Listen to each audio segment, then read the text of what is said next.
ونعوذ بالله من شرور أنفسنا ومن سيئات أعمالنا من يهده الله فلا مضل له ومن يضلل فلا هادي له أشهد أن لا إله إلا الله وحده لا شريك له وأشهد أن محمدا عبده ورسوله اللهم صل على محمد وعلى آله وأصحابه ومن تبعهم بإحسان إلى يوم الدين أما بعد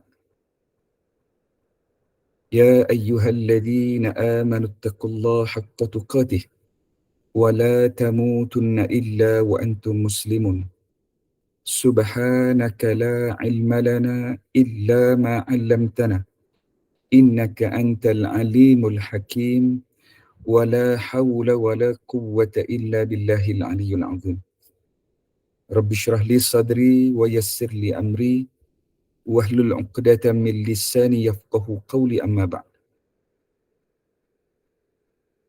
Terima kasih saya ucapkan kepada hajah ataupun saudari pengerusi majlis kita pada kuliah duha pada pagi ini. Seterusnya para ilmuwan, tuan-tuan guru, penonton dan pendengar, sahabat pencinta Al-Quran yang dirahmati dan dikasihi Allah Subhanahu wa taala sekalian. Apa khabar semua pada pagi ini? Mudah-mudahan kita semua bukan hanya diberi kelapangan waktu, diberi kesihatan tubuh badan, kemurahan rezeki, tetapi yang lebih patut kita syukuri kepada Allah Subhanahu wa taala tatkala kita dibangunkan, kita masih lagi diberikan peluang untuk sekian kalinya oleh Allah Subhanahu wa taala di saat kita mencelikkan mata pada pagi ini, kita masih lagi dapat bukan sekadar menghirup akan udara nikmat yang Allah Subhanahu wa taala kurniakan, bahkan di saat kita bangun pada pagi ini setelah sekejap tadi malam kita dimatikan seketika oleh Allah Subhanahu wa taala, lantas kita mengucapkan alhamdulillahillazi ahyana ba'dama amatana wa ilaihin nusyur. Segala puji maha suci bagimu ya Allah yang telah menghidupkan kami pada hari ini setelah engkau mematikan kami ya Allah, dan engkaulah tempat kami kembali ya Allah. Mudah-mudahan dengan nikmat kehidupan, nikmat masih dibekalkan dengan nikmat Islam dan iman oleh Allah Subhanahu wa taala kepada kita, sehingga dapat kita hidup dan meneruskan kegiatan aktiviti kita pada pagi ini hinggalah ke saat ini. Mudah-mudahan hari ini dapat kita mulai bukan hanya dengan kuliah ini yang sebelumnya tadi masya-Allah perkongsian yang cukup menarik daripada Al-Fadhil Ustaz Ihsan, imam kita Masjid Negara yang beberapa kali sempat saya bertemu dalam program kita sebelum ini. Tetapi juga kita mulai dengan mengungkapkan perkataan syukur kepada Allah. Dengan kita mengambil wuduk, membersihkan diri, melepaskan beberapa ikatan yang disebutkan dalam mafhum hadis Nabi sallallahu alaihi wasallam bahawa kita ini setiap hari di saat kita terbangun daripada tidur kita, kita akan masih ada terikat dengan 3 jenis ikatan.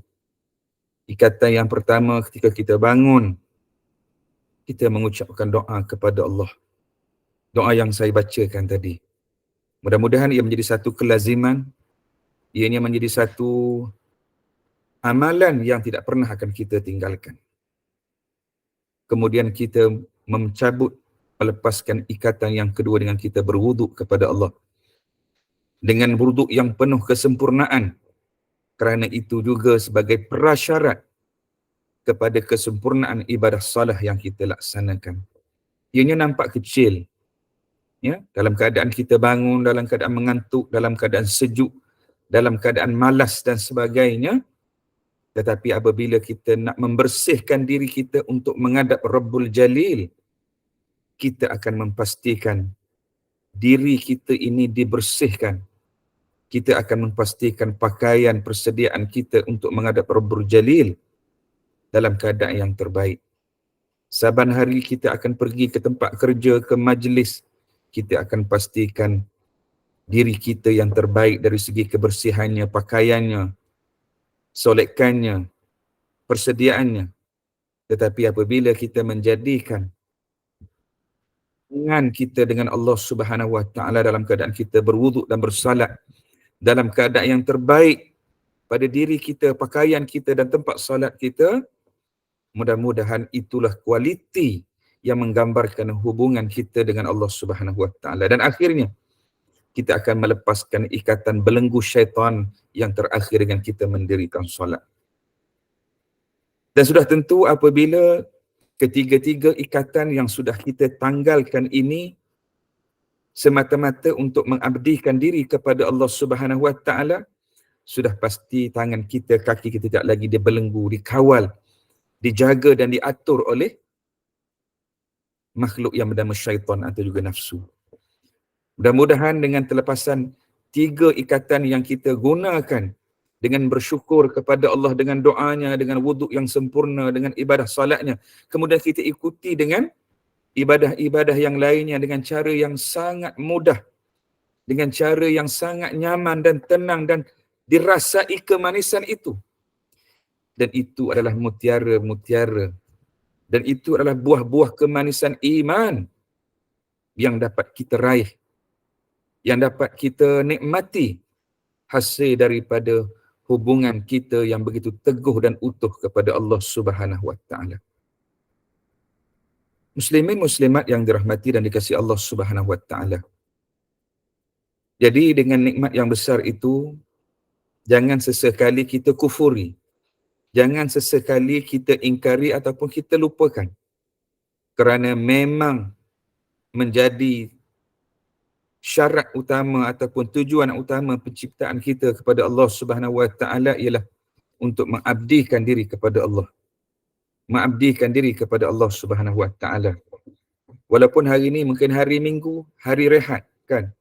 Hari untuk kita santai-santai, tetapi ini tidak bermakna untuk kita rehat sepenuhnya menjadi hamba kepada Allah Subhanahu Wa Taala. Kalau di sisi orang-orang Yahudi dan Nasrani, Sabbath day, the seventh day dalam kitab-kitab mereka terdahulu. Sebab itu disebut sebagai holy day, bukan hanya sekadar cuti, holy, hari suci mereka. Untuk mereka mensucikan Tuhan mereka, untuk mereka terus berada di rumah-rumah ibadat. Bagi orang Bani Israel sudah tentu sinagog, rumah ibadat mereka lah yang mereka akan kunjungi tanpa sebarang kerja. Walaupun asas yang dibina oleh mereka, Tuhan mencipta alam ini selama 6 hari, pada hari ke-7 Tuhan sudah pun penat. Orang Islam tidak sesekali mempercayai, tidak beriman dengan kenyataan bahawa Allah Subhanahu Wa Taala mempunyai sifat kelemahan, kekurangan seperti mana makhluknya. Di sisi orang Islam, Allah Subhanahu Wa Taala menciptakan alam ini fi sittati ayyam, dalam tempoh 6 masa. Tetapi Allah Subhanahu Wa Taala tidak sesekali penat, tidak sesekali mengantuk, tidak sesekali lalai dan leka dan lemah seperti mana makhluk yang kita miliki pada hari ini. Sebab itulah Allah Subhanahu Wa Taala ini layak untuk dipuji, layak untuk disembah, layak untuk diangkat dan dijunjung setinggi-tingginya pada setiap masa dan keadaan. Pada setiap masa dan keadaan. Kalau hari ini kita memilih untuk bercuti daripada kerja, ya mungkin boleh. Tetapi untuk kita cuti off daripada memuji, bertasbih, bertahmid, bertakbir, beristighfar kepada Allah, maka tidak sesekali. Tidak sesekali. Kerana di saat sedetik, sesaat kita melupakan Allah, maka perkara lain yang akan mengambil alih kawalan ke atas diri kita. Dan yang lebih kita ketakuti, dalam Al-Quran Allah nyatakan, sesiapa yang sejenak dia melupakan Allah, maka perkara lain yang akan menguasai dirinya. Wa nahsyuruhu yaumal qiyamati a'ma. Dan yang lebih kita bimbangi ialah di saat kita dibangkitkan di mahsyar oleh Allah Subhanahu Wa Taala dalam keadaan kita buta, yang tidak nampak petunjuk dan hidayah daripada Allah Subhanahu Wa Taala.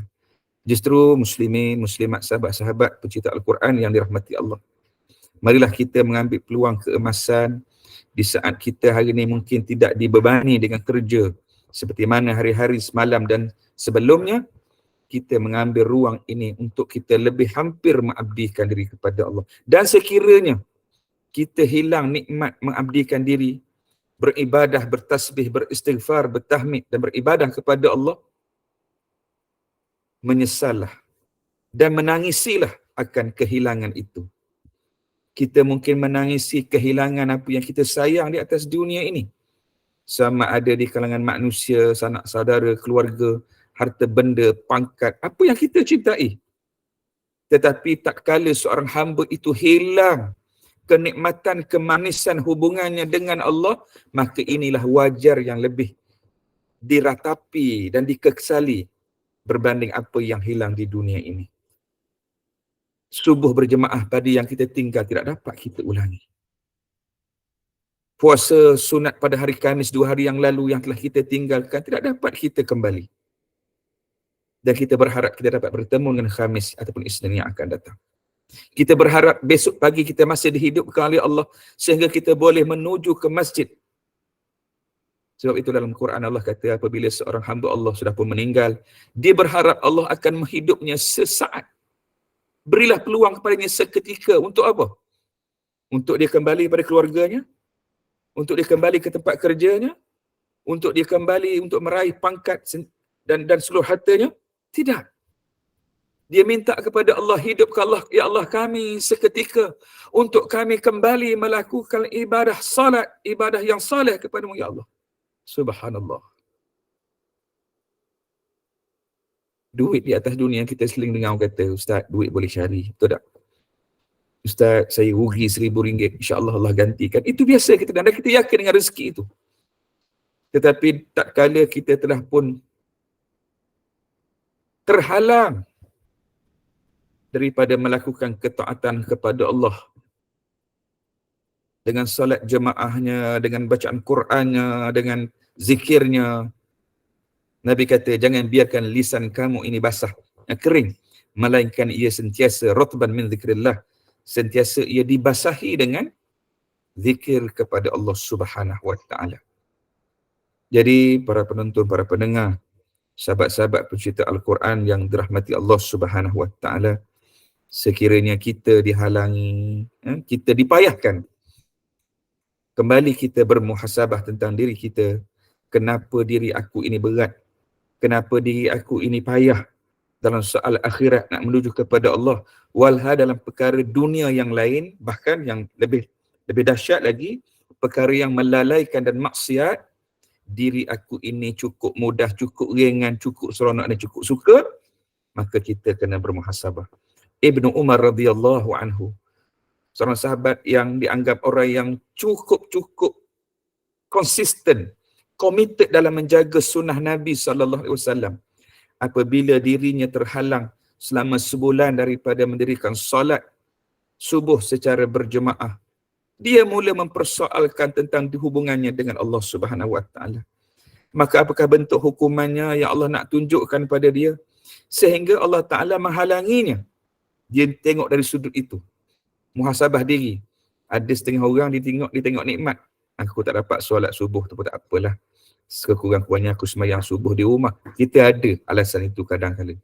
Tapi tidak bagi golongan salafus soleh. Apabila mereka merasakan diri mereka terhalang, diri mereka rasa berat, kadang-kadang tanpa sengaja, mereka sentiasa akan refleks. Mereka akan sentiasa akan bermuhasabah. Apakah dosa-dosa yang telah dilakukan kepada Allah sehingga Allah telah menghalanginya untuk melakukan ketaatan kepada Allah Subhanahu Wa Taala. Dan kita tengok contoh-contoh yang lain para sahabat, sehingga kadang-kala selipar mereka putus, garam mereka tidak ada di rumah. Benda sekecil itu, mereka sering sahaja mengadukan kelemahan, kerendahan diri mereka, keaiban diri mereka kepada Allah Subhanahu Wa Taala. Walhal manusia pada akhir zaman telah diuji kepada mereka perkara yang lebih besar daripada itu, tetapi mereka masih lagi dibutakan, masih lagi tidak nampak akan kekurangan dirinya untuk dia kembali bermuhasabah kepada Allah Subhanahu Wa Taala. InsyaAllah mudah-mudahan kita doa kepada Allah dengan kita sendiri berdoa, ya Allah, Allahumma inna ala zikrika wa syukrika wa husni ibadatik ya Allah. Ini di antara doa yang mesti dilazimi di akhir salat, di tempat sujud kita ataupun masa tahiyat akhir kita minta kepada Allah ataupun selepas salatnya. Allahumma a'inni ala zikrika wa syukrika wa husni ibadatik ya Allah. Ya Allah, tolonglah aku untuk ingat kepadamu ya Allah. Minta pertolongan Allah untuk ingat kepadanya. Untuk aku sentiasa bersyukur kepadamu ya Allah. Dan untuk aku memperelokkan urusan ibadahku kepadamu ya Allah. Mudah-mudahan dengan 3 permintaan ringkas ini, Allah Subhanahu Wa Taala sentiasa menjadikan diri kita membantu kita untuk ingat Allah. Sehingga di hati kita ingat dan diterjemahkan dengan lisan dan juga anggota kita. Lisan kita akan berzikir kepada Allah, bertasbih, beristighfar kepada Allah setiap masa dan menjadikan seluruh anggota kita dapat digunakan dalam perkara ketaatan kepada Allah Subhanahu Wa Taala. Jadi sahabat-sahabat yang saya muliakan, minta maaf hari ini mukaddimah yang agak panjang ya. Tetapi mudah-mudahan dia menjadi satu appetizer yang cukup baik kepada kita. Mudah-mudahan dalam kita ada appetizer dalam dunia, dalam soal makan kita, dalam perkara kerohanian juga kita mengharapkan ianya menjadi satu dorongan kepada kita bukan hanya untuk mencintai ilmu, untuk meraih seberapa banyak ilmu, tetapi juga kita diberi kemudahan, keringanan, kemanisan dan keseronokan dalam melakukan ibadah perkara-perkara ketaatan kepada Allah Subhanahu Wa Taala. Dan kita minta juga kepada Allah supaya Allah memberi kekuatan kita untuk sentiasa berada di atas jalan ketaatan ini. Satu perkara untuk kita membuat kebaikan, satu perkara. Satu perkara yang lain untuk dikekalkan, untuk istiqamah atas jalan ini merupakan satu bentuk karamah juga daripada Allah Subhanahu Wa Taala. Mudah-mudahan Allah sentiasa mengurniakannya kepada kita. Dan bukan menjadi satu bentuk pelambangan kesombongan, ketakburan kita terhadap diri, terhadap manusia yang lainnya, tetapi sebagai bentuk keabdian kepada Allah Subhanahu Wa Taala, insya-Allah mudah-mudahan. Sahabat-sahabat yang dimuliakan Allah Subhanahu Wa Taala, insya-Allah seperti biasa pada kuliah mingguan kita pada pagi ini, kita akan teruskan dengan masih lagi dalam bab birrul walidaini, berbuat baik kepada mak dan ayah kita. Dan pada pagi ini kita akan teruskan di muka surat yang ke-59, iaitu terkait dengan tangisan kedua ibu bapa. Terkait dengan tajuk tangisan kedua orang tua kita, yakni ibu bapa. Amin ya Rab. Terima kasih Aknoan Nursia. Baik, jadi kalau dalam minggu-minggu yang lalu, termasuk minggu lepas, kita ada bincang bagaimana kita memahami kesan besar terhadap kederhakaan, kesan besar di dunia ini lagi apabila seorang anak itu bukan hanya derhaka, bukan hanya mengecewakan, bahkan melaku satu perkara kecil yang mungkin mengguris perasaan. Yang kita kisahkan bagaimana kisah Juraih Al-Abid, ya, yang ibadatnya Masya Allah cukup hebat, semayangnya dianggap sebagai abid, ahli ibadah. Tak kala maknya terguris apabila panggilannya tidak dijawab. Akhirnya tengok kesan. Ketika dia sedang beribadah, maka pelacur datang kepada hakim, kepada raja, menyatakan ianya melakukan perzinaan dengan Juraih. Ya? Atas dunia dia dah diuji oleh Allah akibat daripada keterlanjurannya membuatkan hati ibunya terguris. Itu belum cerita hari ini ada anak bukan hanya mengguris perasaan, bahkan perkataannya pernah seketika mungkin, perbuatannya, layanannya kepada ke orang tuanya bukan hanya terguris, bahkan menyebabkan air mata orang tuanya tumpah kerana kesedihan, kerana dosa kederhakaan yang dilakukan oleh seorang anak terhadap kedua ibu bapanya. Telah kita kisahkan sebelumnya Uwais Al-Qarni, seorang anak yang mungkin miskin di tubuhnya ada penyakit, kurus, tidak ada rupa dan tidak dikenali. Tetapi oleh kerana sayang dan cinta taatnya, sentiasa ingin menggembirakan, bukan menyedihkan, sentiasa ingin tidak mengecewakan. Sesaat tatkala ibunya menyatakan ingin mengunjungi Baitullah, mengerjakan haji, dia dengan segala kekurangannya, segala kemiskinannya, segala kekurusnya tubuh badannya, itu bukan halangan untuk dia untuk menggembirakan ibunya yang satu-satunya jalan syurga untuk diangkat di papuahnya lembu yang begitu besar, naik bukit, dilatih tubuhnya supaya menjadi bekalan yang cukup berharga untuk dia menggendong sendiri ibunya menuju kepada Allah dan juga Rasul. Hari ini mungkin kita ada anak tak sampai ke tahap itu untuk menggendong. Cukup menyediakan sedikit bekal duit 6-7 ribu untuk membawa ibu kita mengerjakan umrah. Mengumpul hari ini M40, T20, 33 ribu untuk bawa rayuan mak dia dah umur 60, nak pergi haji, bayar penuh. Anak-anak berkumpul untuk mengembirakan anaknya. Semalam dah start buka rayuan haji, ya. Mudah-mudahan inilah peluang hadiah yang paling baik. Di samping hadiah-hadiah yang lain yang kita berikan kepada mak dan ayah kita, dengan adik-adik beradik boleh berkumpul, kata, meh kita gembirakan mak ayah kita bagaimana Uwais Sukarni mengembirakan maknya dengan segala kudrat upaya yang dia boleh lakukan untuk mengembirakan mak dia. Apakala berkaitan dengan hubungan dengan Allah, ibadah, sudah tentulah ini di antara perkara yang perlu kita rebutkan. Mungkin mak kita tak pernah sebut, ayah kita tak pernah kata nak pergi haji, nak pergi umrah. Tapi kalau kita anak yang benar-benar ingin mengembirakan dan melakukan kebaikan terhadap mereka, duduk seketika dan berbisiklah, tanya pada mereka. Kalau ke pasar malam pun mereka nak pergi, kalau bercuti ke Thailand, Vietnam pun mereka nak pergi, ataupun ke Turki, cuba tanya dalam perkara ibadah kepada Allah Subhanahu Wa Taala. Sebab tu tuan-tuan yang dirahmati Allah, saya bila mana bersama dengan jemaah pergi ke Tanah Suci, bila tengok satu keluarga, ada anak, ada mak, ada ayah, ada, subhanallah, ini merupakan satu anugerah yang cukup hebat. Allah telah menghimpunkan keluarga ini dalam kebaikan. Ketika mana kita tengok jumpa keluarga ni duduk makan sekali di kedai makan, pergi bercuti, itu suatu perkara yang cukup menggembirakan, mengeratkan hubungan. Tapi bila mana mereka ini Allah Ta'ala kumpulkan di depan rumah Allah Subhanahu Wa Ta'ala, musafir kepada Allah, melakukan ibadah kepada Allah, sudah tentulah ini satu pengalaman, momen yang paling baik yang perlu kita rebutkan sepanjang masa dalam kehidupan kita. Mudah-mudahan ia bukan hanya mengeratkan hubungan sesama manusia di antara ahli keluarga yang ada pertalian darah, tetapi yang lebih utama ialah mengeratkan hubungan di antara hati-hati makhluk ini dengan penciptanya, iaitu Allah Azza wa Jalla. Jadi para sahabat yang dimuliakan Allah Subhanahu Wa Taala, tak cukup dengan kisah Uwais Qarni, tak cukup dengan kisah Jurah Al-Abid.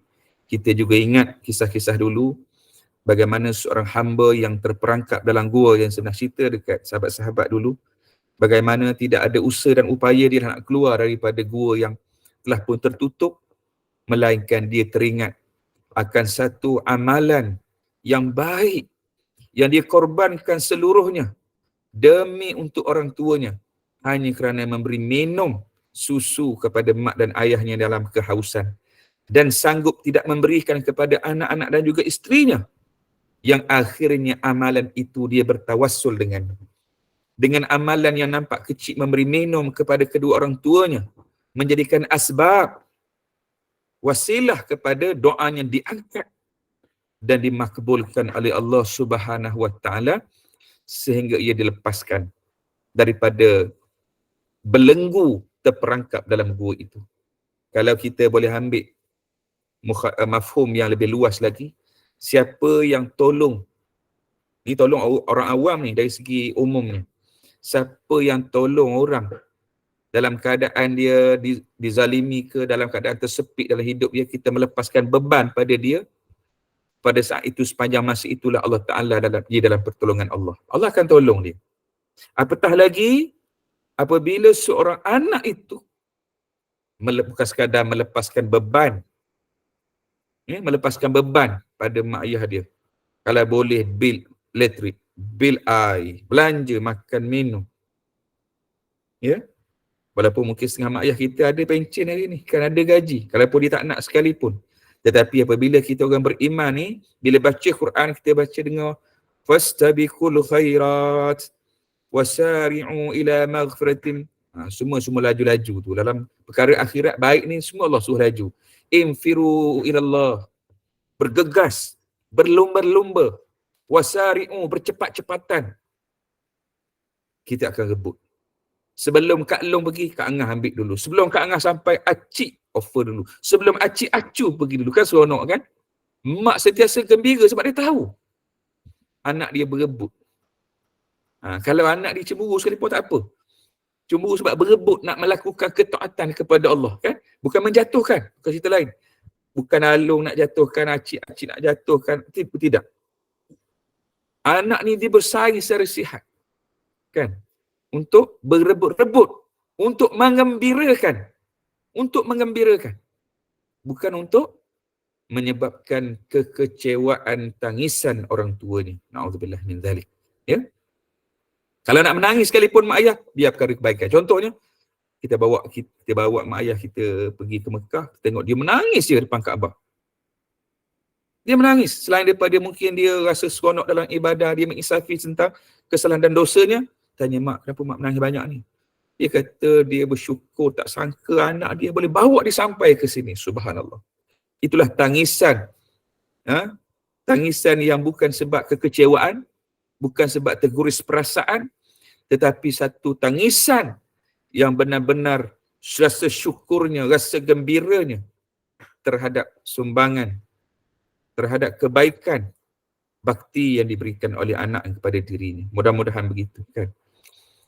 Sebagaimana sahabat tengok Nabi menangis, sahabat akan tanya Nabi, wahai Rasulullah, ma yubkika ya Rasulullah. Banyak kita jumpa dalam ayat termasuk Bilal. Apakah menyebabkan kau menangis wahai Rasulullah? Kata Nabi SAW, Nabi kata, malam tadi telah turun kepada aku ayat. Dalam surah Al-Imran, ayat yang ujung-ujung yang kita baca mungkin dalam solat malam kita. Alladzina yadhkurunallaha qiyaman wa qu'udan wa ala junubihim wa yatafakkaruna fi khalqis samawati wal ard. Al-ayah sampai habis. Inna fi khalqis samawati wal ard wa ikhtilafil laili wan nahar la ayatin liulil albab. Allah kata sesungguhnya pada setiap penciptaan langit dan juga bumi terlihat tanda-tanda kebesaran Allah Subhanahu wa taala. Penciptaan langit dan juga bumi, pergantian malam dan juga siang, terdapat tanda-tanda kekuasaan Allah. Sesungguhnya orang beriman, mereka ini yadhkurunallah, yang pertama mereka berzikir kepada Allah. Di sini tu. Yadhkurunallaha qiyaman wa qu'udan. Dalam setiap masa, dalam keadaan berdiri, duduk dan juga berbaring, sentiasa ingat. Kemudian barulah di sini, wa yatafakkaruna fi khalqis samawati. Di saat itu juga akalnya berfikir. Malam turun ayat ini, Nabi tak boleh tidur. Nabi kata kat Bilal, la ayatin liulil albab. Dan inilah ciri-ciri orang yang memiliki fikiran yang benar. Albab, ulul albab. Siapa fikiran yang benar? Hati zikir kepada Allah, fikirannya ingat kebesaran Allah. Zikir kepada Allah, berfikir tentang langit dan juga bumi, apa yang Allah ciptakan. Gabungan antara hati yang jernih, fikiran yang tajam, yang benar, menjadikan ia memiliki ciri-ciri ulul albab. 16 kali Allah sebut dalam Quran tentang orang yang memiliki pemikiran yang benar, yang baik, yang dipandu oleh Allah, iaitu hati yang sentiasa ingat kepada Allah, akal yang sentiasa berfikir akan kebesaran Allah. Nabi menangis. Nabi menangis. Ini tangisan yang dianjurkan oleh Islam. Bila juga menangis. Kan? Biarlah tangisan itu ialah tangisan yang membawa kepada pahala dan kebaikan kepada kita. Kata Nabi SAW, ainani la tatumun nar. Dua jenis mata yang tidak akan dibakar oleh api neraka Allah. Yang pertama ialah ainan bakat min khasyatillah. Yang pertama ialah mata yang menangis kerana takut kepada Allah. Dan yang kedua ialah mata yang berjaga di malamnya perjalanan Allah Subhanahu wa taala. Termasuklah dengan mendirikan salat, dengan membaca Al-Quran. Dan sebagian ulama mengatakan Yang ketiga lah mata yang tidak melihat kepada perkara-perkara yang haram. Jadi kita tanyalah mata kita pada hari ini. Sudah berapa kalikah kita menangis pada hari ini, pada minggu ini, pada bulan ini. Lagi 2 bulan tak sampai, 40 hari lebih, sebulan lebih nak masuk ke bulan Ramadan. Inilah masa untuk melatih diri kita menangis kepada Allah Subhanahu wa Ta'ala. Bahkan sebagian sahabat Nabi, antaranya Abu Bakar radhiyallahu anhu dan sahabat yang lain, di wajah mereka ada kesan bekas air mata yang mengalirnya. Kan? Itu dengar, kita selalu dengar kata, mata Nabi dan para sahabat bengkak kerana banyak menangis kerana Allah. Kita bengkak banyak tidur. Kita bengkak kerana perkara lain. Banyak berjaga tengok Netflix sampai lewat malam. Ini tak termasuk ke mata yang Nabi kata tadi? Tak termasuk tu. Yang Nabi kata mata yang diselamatkan daripada api neraka Allah ialah yang matanya banyak menangis kerana Allah. Bahkan Abu Bakar dalam solatnya sentiasa menangis kepada Allah Subhanahu wa Ta'ala. Dalam solatnya kan, kita banyak juga menangis. Menangis tengok filem, sedih Ustaz Bollywood ni. Heroin bercinta daripada muda dengan hero. Dihalang oleh keluarga. Menangis saya. Itu sifat manusia biasalah. Emosi kan, tengok filem. Tetapi berapa ramai yang kita patut menangis kerana apa yang Allah dah uji kita, apa yang Allah utus kita, ancaman dalam Quran tu yang patut kita menangis.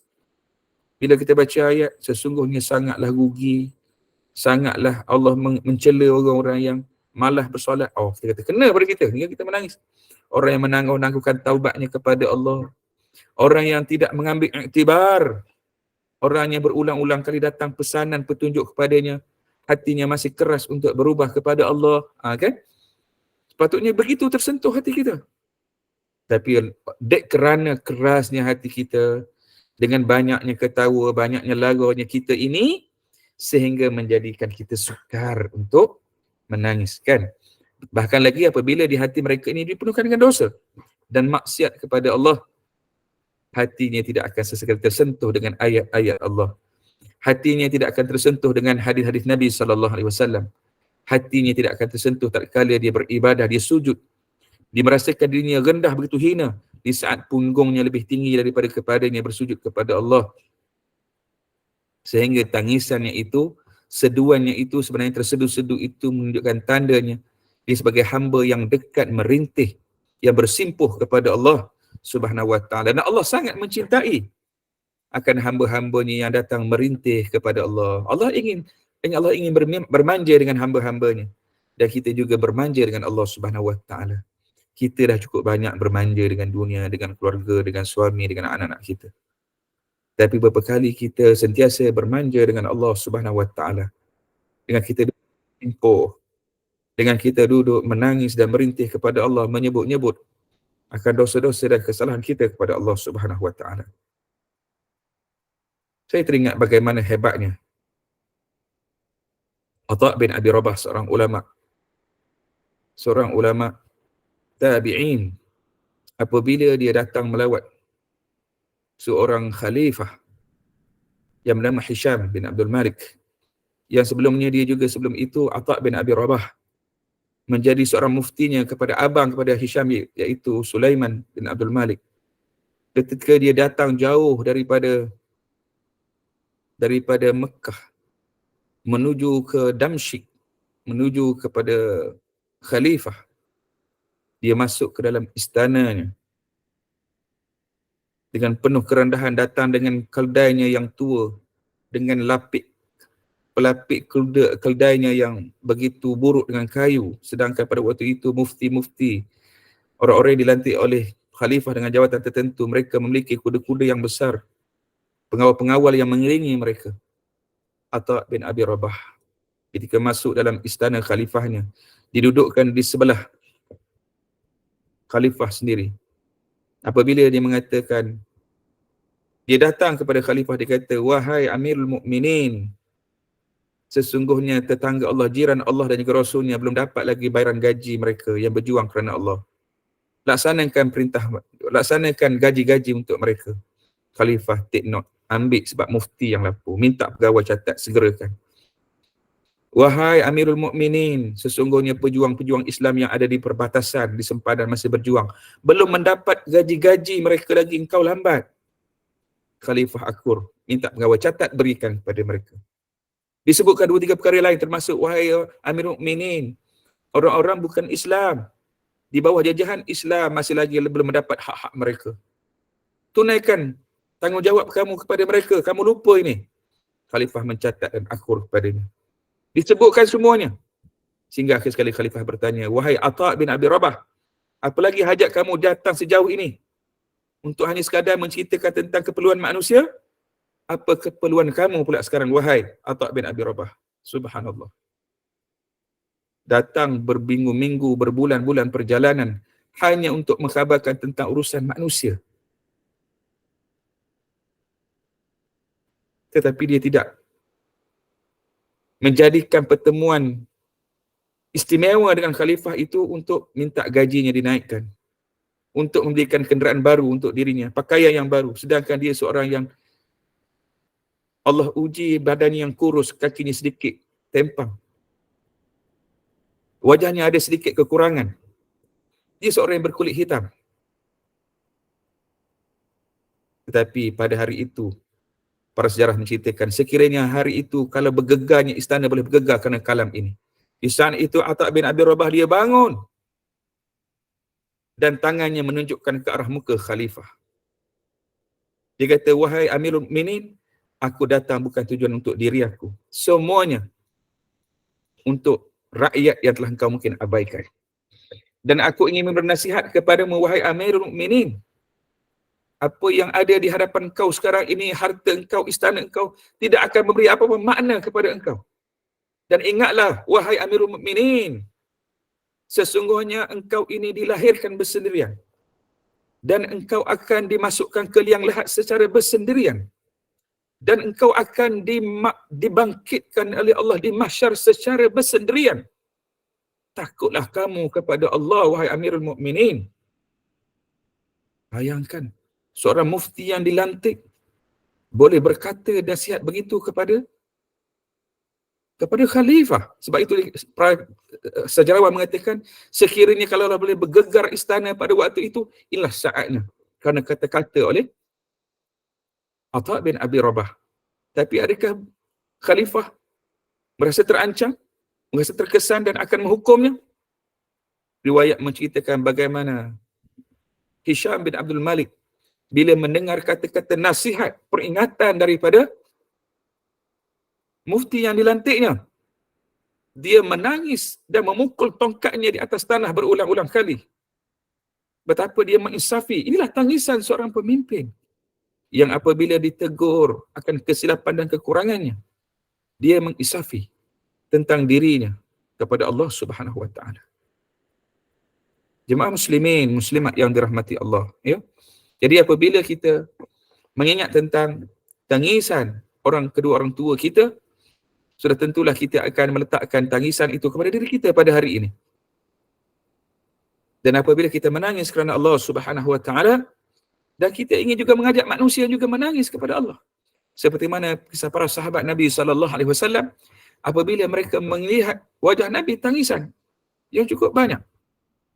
Tangisan kerana kita ini menyesali tentang urusan akhirat kita kepada Allah, kita menangis.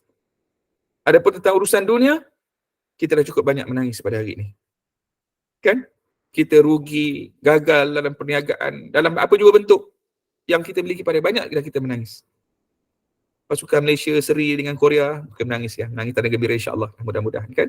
Dalam urusan dunia banyak kita menangis. Tengok bagaimana Urwah bin Zubair radhiyallahu anhu, saya pernah kisahkan sebelum ini. Bagaimana di saat dia datang ke Damsyik, datang daripada Madinah, bawa anak lelakinya. Di saat itu anak lelaki terus mati kerana ditendang oleh kudanya Khalifah Al-Walid. Tidak setitik air mata pun tumpah. Anaknya meninggal, anak lelaki seorang yang menghafaz Quran. Tidak setitik air matanya mengalir. Bahkan perkataan pertama keluar mulutnya istirja. Dia meyakini, inna lillahi wa inna ilaihi raji'un. Ini adalah pinjaman daripada Allah. Ini adalah anugerah daripada Allah, dia bagi pinjam sekejap dan dia ambil kembali. Tanya mana jenazahnya anak aku?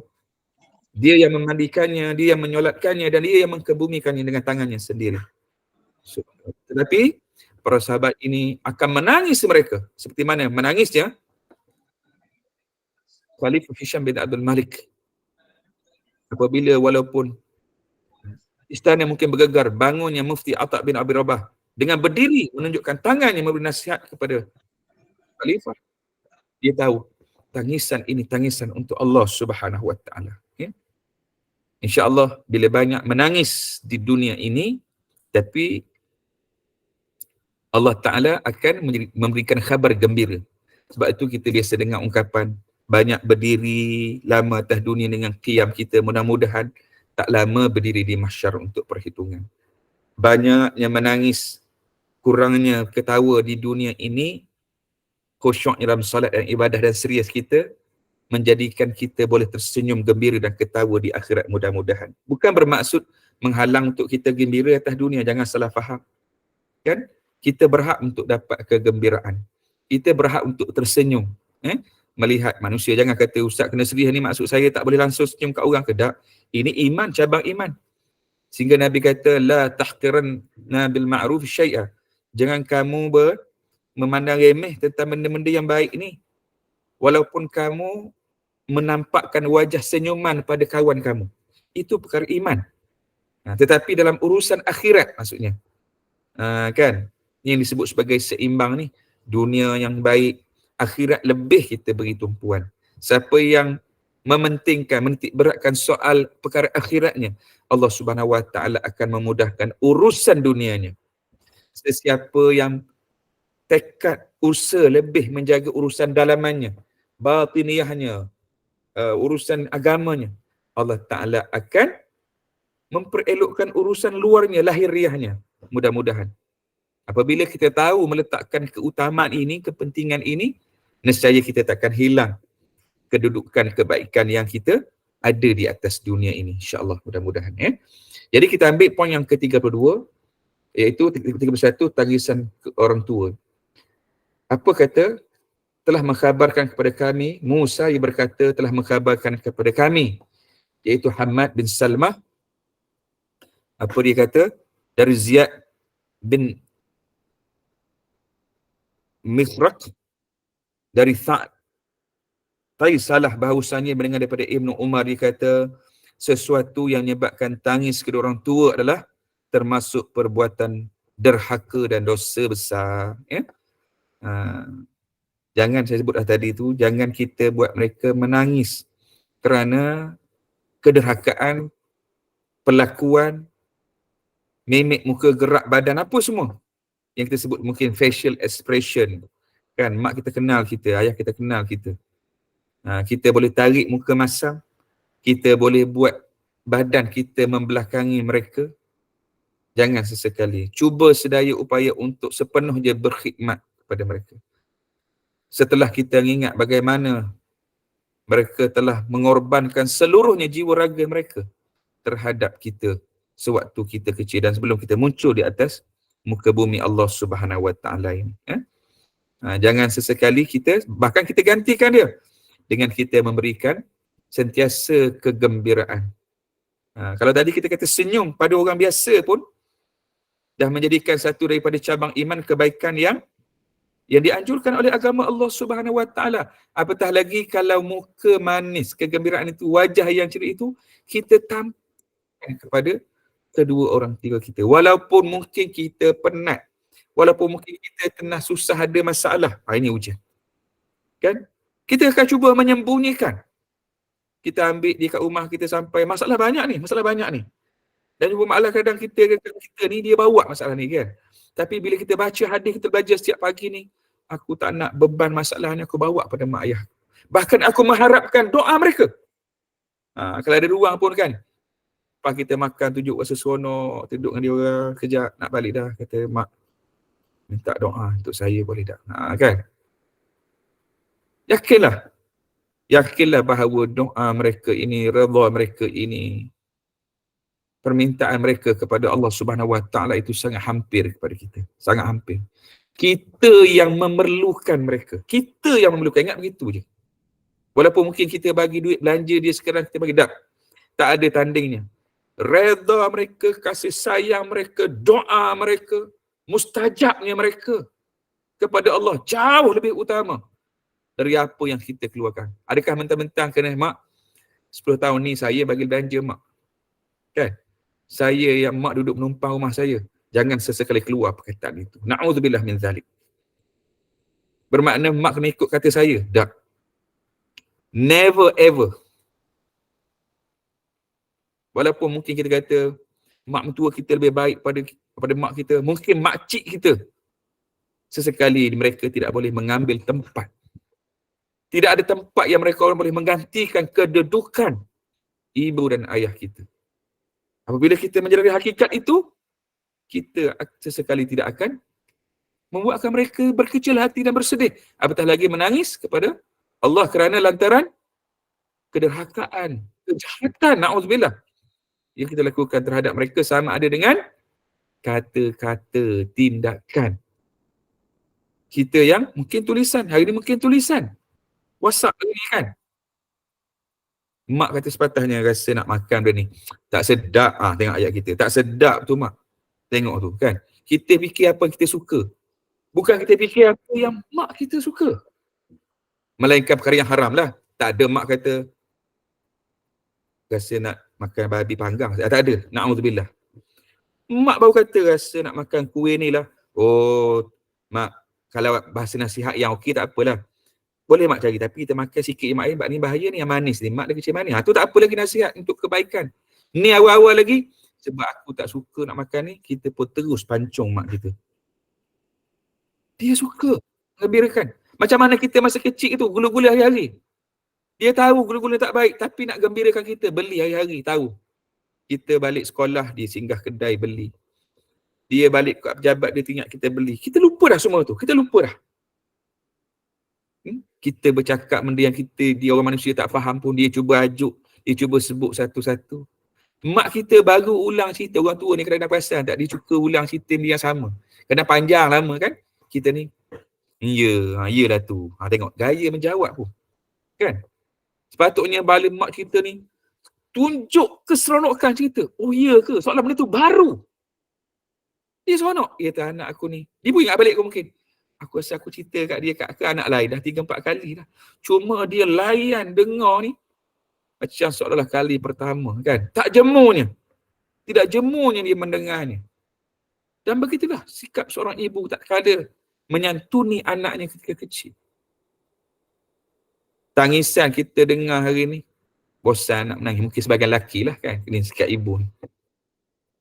Tapi tangisan anak tu ulang-ulangnya menangis sentiasa, itulah dia akan pegang, akan mententeramkan mereka. Tetapi malangnya pada hari ini, ketika mak masa kecil tak nak anak dia menangis, akan gembirakan. Hari ini, malangnya ada anak sanggup untuk membuatkan ibu ataupun ayahnya menangis kerana akan sikapnya. Kan? Tunggu raya baru nak balik kan, sedangkan ada kemudahan hari ni, pecut kereta boleh hari ni, tak ada alasan kan, video call hari-hari boleh, telefon tiap minggu boleh balik, tak ada kereta kapal terbang boleh balik. Dia tahu itu yang mengembirakan mereka. Saya percaya tuan-tuan, ada tak mak ayah yang bosan kalau anak dia balik? Mak, ada tak sampai hari ni, bukan minggu lepas dah balik, kau balik buat apa ni? Saya rasa tak pernah lagi ada macam tu. Melainkan memang kita datang buat masalah kalau balik kampung kan. Tapi kalau mak ayah yang hatinya tulus dan sayang cinta pada anak dia, kalau hari-hari datang pun tak apa. Seronok kan. Hari-hari telefon pun tak apa. Melainkan dia kata, boleh tak telefon masa lain pula, mak nak semayang, mak nak baca Quran ni. Kadang-kadang jangan ganggu usaha ibadat dia pada Allah kan. Mereka kata, tak apa mak, saya akan janji pun mak, boleh tak saya nak booking mak sehari, saya tak telefon pukul 9, pukul 10 kan.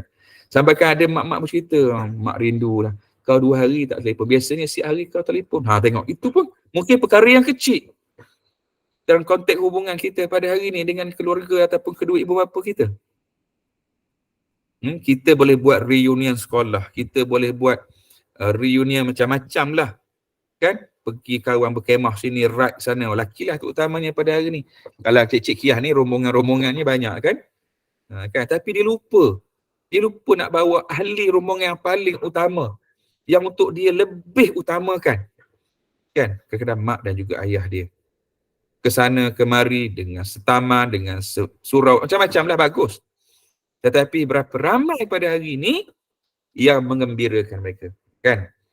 Dengan usaha, dengan tindakan, dengan apa jua bentuk yang boleh kita menggembirakan mereka, dan bukan sebaliknya, menjadikan mereka ini menangis kerana perbuatan kita. Dan tengok, yang kita mengharapkan apa lagi daripada mereka ini, iaitu ialah doa mereka. Tengok poin kita yang bawah tu, yang seterusnya. Mungkin kali ini kita tak banyak poin bincang, tapi tak apa, kita ambil pengajaran. Ni doa orang tua ni. Apa dia? Cuba tengok kat situ.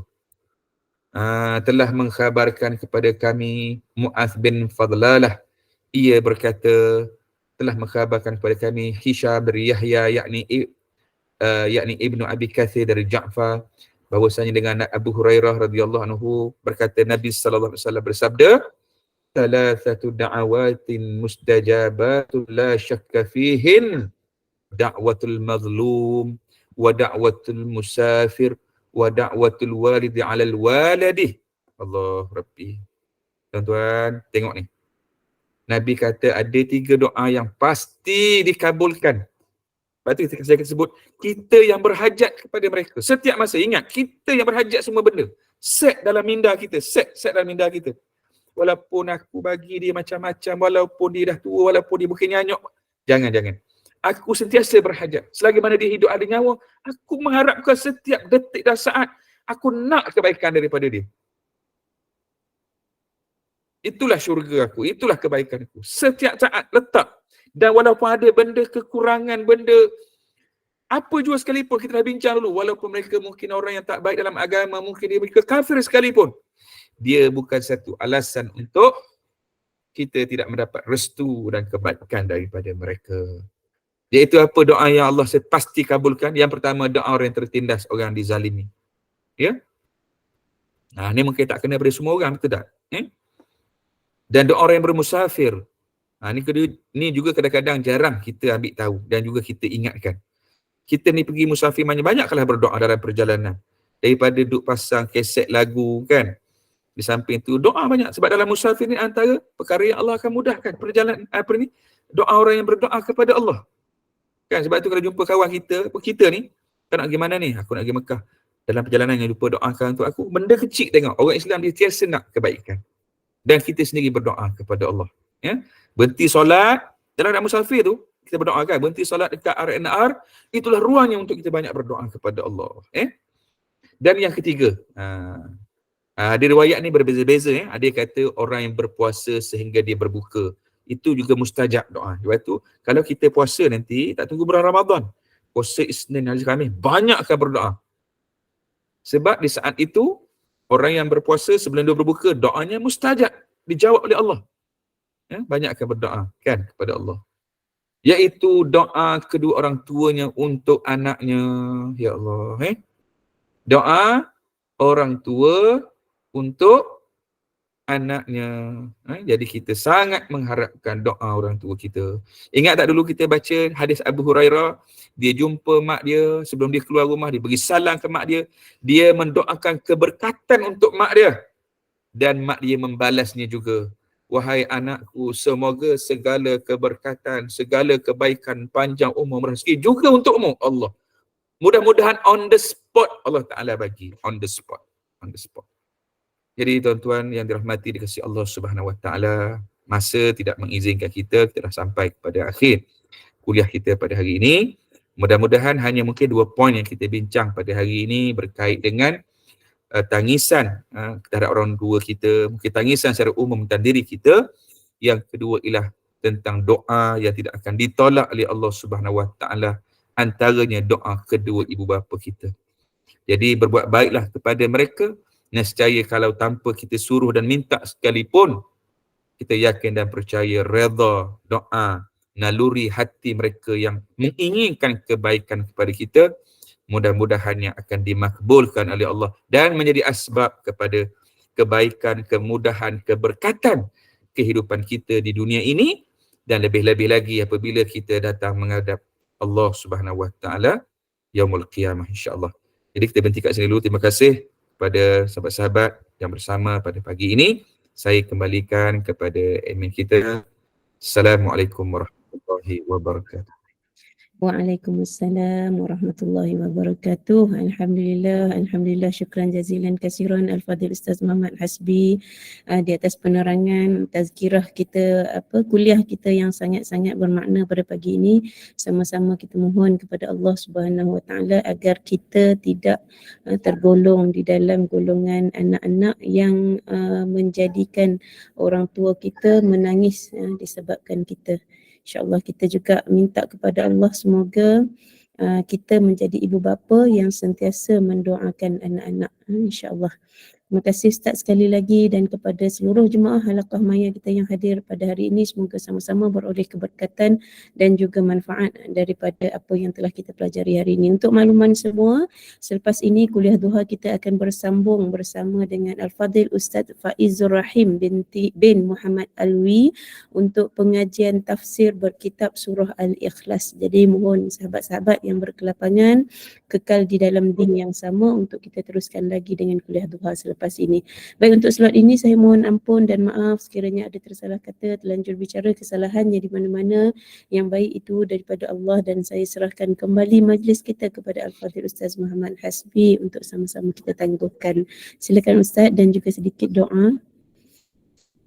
Baik, terima kasih admin kita dan seluruhnya. Saya seronok dengar kata lepas ni bersambung lagi kuliah.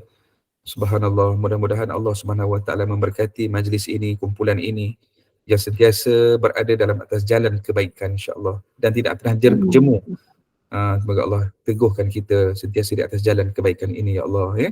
Ini juga satu nikmat dan kita mungkin akan kesali sekiranya kita hilang kenikmatan itu, insya-Allah, mudah-mudahan. Jadi insya-Allah kita akhiri doa kita ataupun majlis kita pada hari ini dengan doa yang ringkas. Allahumma ij'alna jam'ana hadza jam'an marhuma wa tafarruqana min ba'dihi tafarruqan ma'suma. Subhanakallahumma bihamdika asyhadu an la ilaha illa anta astaghfiruka wa atubu ilaik. Bismillahirrahmanirrahim. Wal 'ashr innal insana lafi khusr. Lilladzina amanu wa 'amilus shalihat wa tawasaw bil haqqi wa tawasaw bis sabr.